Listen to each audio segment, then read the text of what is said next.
Shalom, selamat pagi, selamat hari Senin. Wah, senang sekali bisa berjumpa Anda dengan sekali lagi dalam acara Kurenungkan Firman-Mu. Biar sungguh-sungguh sampai hari ini firman Allah ini menjadi kekuatan buat hidup kita. Amin. Disampaikan secara sederhana dan lugas biar setiap orang bisa mengerti kehendak Tuhan dalam hidupnya. Sehingga setiap kita ini berjalan dalam terang. Nah, untuk itu mari kita berdoa terlebih dahulu. Tuhan Yesus, terangi hati kami supaya kami bisa mendengarkan firman-Mu dan kami diajar kepada apa yang baik, apa yang berkenan sehingga nama-Mu terus ditinggikan lewat kehidupan kami. Terima kasih untuk waktu ini, kami serahkan semua dalam tangan-Mu. Dalam nama Yesus kami berdoa. Haleluya. Amin. Amin. Nah, saudara, tema pagi hari ini adalah didikan Tuhan. Bagaimana Tuhan itu suka sekali mendidik kita. Kenapa demikian? Karena kecenderungan manusia ketika jatuh dalam dosa itu adalah kecenderungannya adalah melakukan dosa atau pemberontakan kepada Tuhan.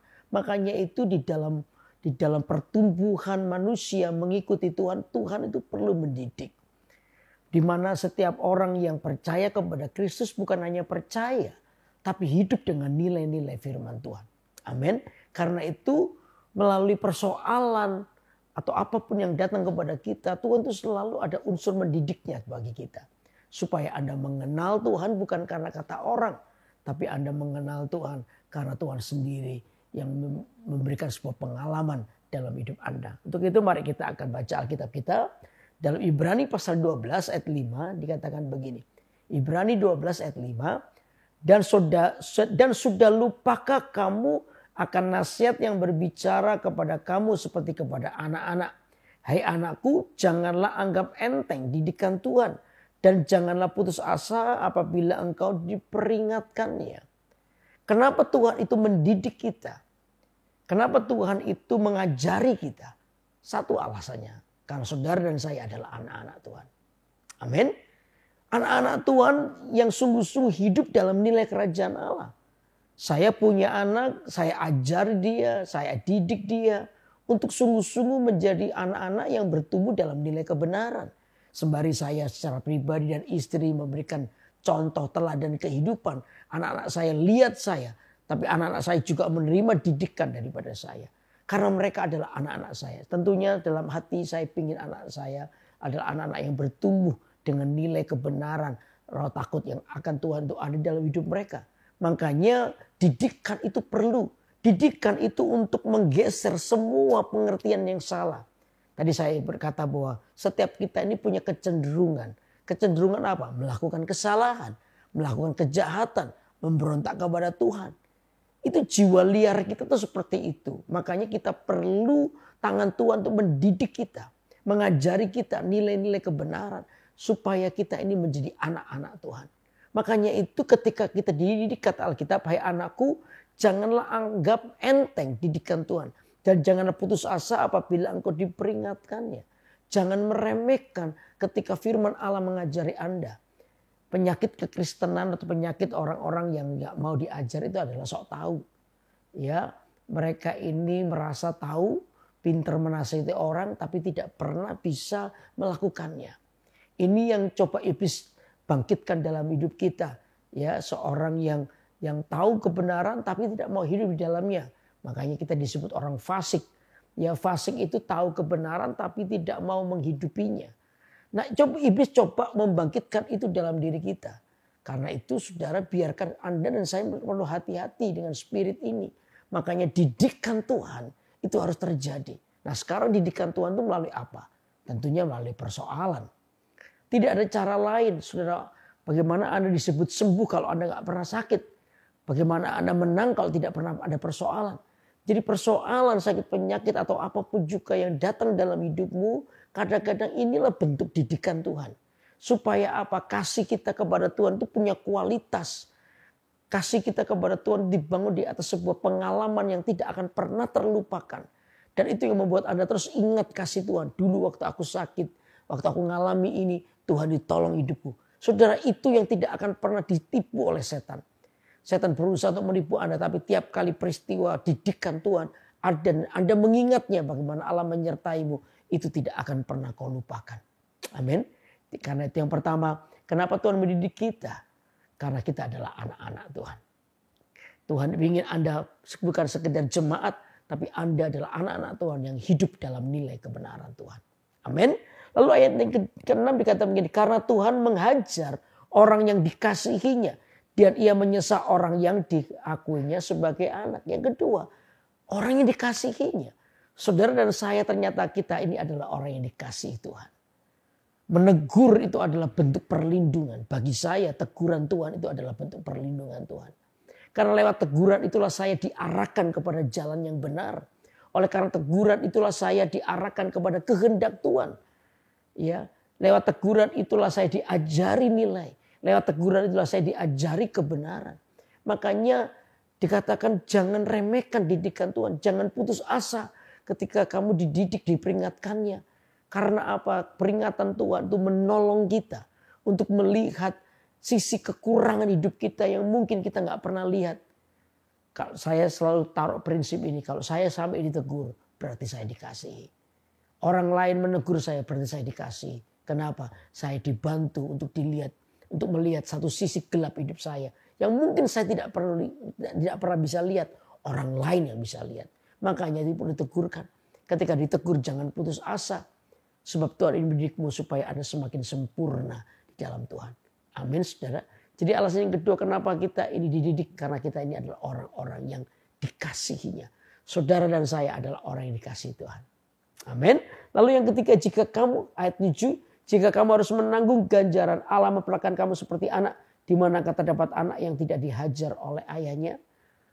Kenapa kita dididik oleh Tuhan? Karena Bapa kita itu adalah Allah yang ingin hidup kita maju, bertumbuh. Karena kita ini punya Bapa. Kalau kita memanggil dia Bapa, maka dia yang mengajar kita. Saya dengan ayah saya diajar banyak hal. Karena dia Papa saya. Dia mengajari saya, dia menegur. Ya kadang mungkin agak memukul. Supaya saya benar. Supaya saya memiliki jalan yang benar. Kalau saya dididik hari ini, seperti tadi saya bilang, yang kedua, poin kedua, saya dikasihi. Kalau saya nggak pernah ditegur, dimanja terus, mungkin ini yang satu akan hilang. Apa? Etika. Saya akan kehilangan etika. Kebenaran atau nilai etika dalam hidup saya. Kalau saya nggak pernah diajar, ya saya kehilangan etika. Dan ketika saya besar, saya kehilangan etika. Maka yang menghukum saya, itu ada lingkungan saya. Itu akan jauh lebih jahat. Saya selalu punya prinsip lebih baik papa yang ngajar anaknya. Karena papa yang mengajar anaknya, papa tahu papa yang mengasihi anaknya. Daripada nanti ketika dia tidak tahu etika, ketika dia besar, lingkungannya yang akan mendidik dia itu jauh lebih menyakitkan. Karena lingkungan kita nggak peduli, tidak mengasihi kita. Hanya papa yang mengasihi, yang mengajari dia. Sehingga dia sungguh-sungguh mau bertumbuh dalam Tuhan. Karena itu sikap apa yang harus kita ambil. Sikap ini jangan putus asa. Ketika Anda mau diajar, ketika Anda ditegur, jangan putus asa. Selalu lihatlah pengharapan di dalam Tuhan. Karena saudara-saudara yang hari ini berada dalam persoalan. Kalau karena dosa, cepatlah minta ampun. Tapi kalau karena Anda sudah berbuat benar, lalu untuk gara-gara Anda berbuat benar itu Anda dimusuhi, maka percaya satu ini, Anda sedang dididik oleh Tuhan. Didikan Tuhan itu selalu menghancurkan namanya kehendak bebas kita. Kehendak yang kadang-kala membawa kita kepada dosa. Dan ketika kehendak itu dihancurkan, itulah kadang-kadang kita merasa sakit atau merasa putus asa. Saudara, jangan putus asa ketika Anda dididik Tuhan. Kalau jatuh itu di tangan Tuhan itu jauh lebih bagus. Karena apa? Di tangan Tuhan kita akan dipulihkan daripada kita jatuh di tangan setan. Karena kalau hari-hari ini Anda sudah berbuat benar, Anda telah bertobat dari semua jalan yang salah. Tapi Anda hari ini lagi mengalami didikan Tuhan. Bersyukurlah. Tetap setia. Tetap setia kepada Tuhan. Jangan menjauh kepada Tuhan. Tetaplah setia kepada Tuhan. Iya.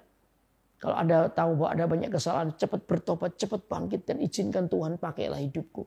Aku mau berada dalam kasih karunia. Aku tahu hari ini aku akan diampuni dan aku akan dipulihkan. Tetap setia kepada Tuhan. Nanti Tuhan akan memulihkanmu. Dan Anda akan melihat bahwa berkat Tuhan atas hidup kita akan double porsi. Berlimpah-limpah. Oleh karena apa? Tuhan tahu sikap hati kita. Amin. Dan pagi ini kita belajar kenapa Tuhan mendidik kita. Yang pertama kita adalah anak-anak Tuhan. Amin. Yang kedua karena kita dikasihi Tuhan. Yang ketiga karena dialah Bapa kita. Bapa yang mengajari kita untuk kita terus bertumbuh dalam Tuhan. Jadi jangan putus asa. Jangan takut. Jangan khawatir. Ketika Anda dididik Tuhan. Selama Anda dekat dengan Tuhan. Hidup itu berada dalam tangan Tuhan. Lihat pemulihan. Nanti pada saatnya Anda akan melihat pemulihan daripada Allah. Amin. Amin. Mari kita berdoa. Tuhan Yesus, biar hari ini kami sungguh-sungguh diberi kesabaran untuk melihat bagaimana Allah yang mendidik kami. Itu adalah Allah yang setia dan bertanggung jawab.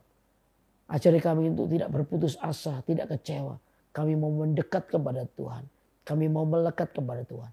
Sebab ketika kami dididik, maka kami tahu kami adalah anak-anak Tuhan. Ketika kami dididik, kami adalah orang yang dikasih. Ketika kami dididik, kami tahu kami punya Bapa yang kekal. Bapa yang ingin nilai-nilai kebenaran itu ada dalam kehidupan kami. Karena itu ajari kami untuk bersukacita dalam didikanmu. Dari situlah kami akan boleh melihat kemuliaan-Mu dinyatakan atas kehidupan kami. Terima kasih untuk waktu pagi ini. Kami bersyukur karena Engkau Allah yang bersama dengan kami. Berkati orang-orang yang mendengarnya. Orang-orang sakit Tuhan sembuhkan.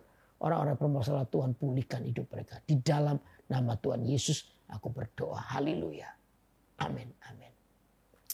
Wah, senang sekali untuk terus menyampaikan firman Tuhan. Ya, hikmat-hikmat sederhana untuk Anda. Supaya kita bisa mengerti firman Tuhan. Lalu kita bertumbuh di atasnya. Sehingga apapun yang kita alami. Kita mendahulukan ucapan syukur. Bukan keluhan. Tapi ucapan syukur. Karena itu saksikan terus Kurun dengan firman-Mu. Di YouTube KMS Kalimantan.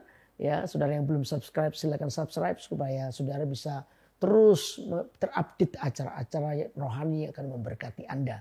Untuk itu tetap semangat. Ya, bersama dengan Tuhan dan terus mengikuti acara Kurenungkan Firman Tuhan. Tiap hari Senin pukul 6 pagi waktu Indonesia bagian Barat atau pukul 7 pagi waktu Indonesia bagian Tengah. Bye-bye. Tuhan memberkati.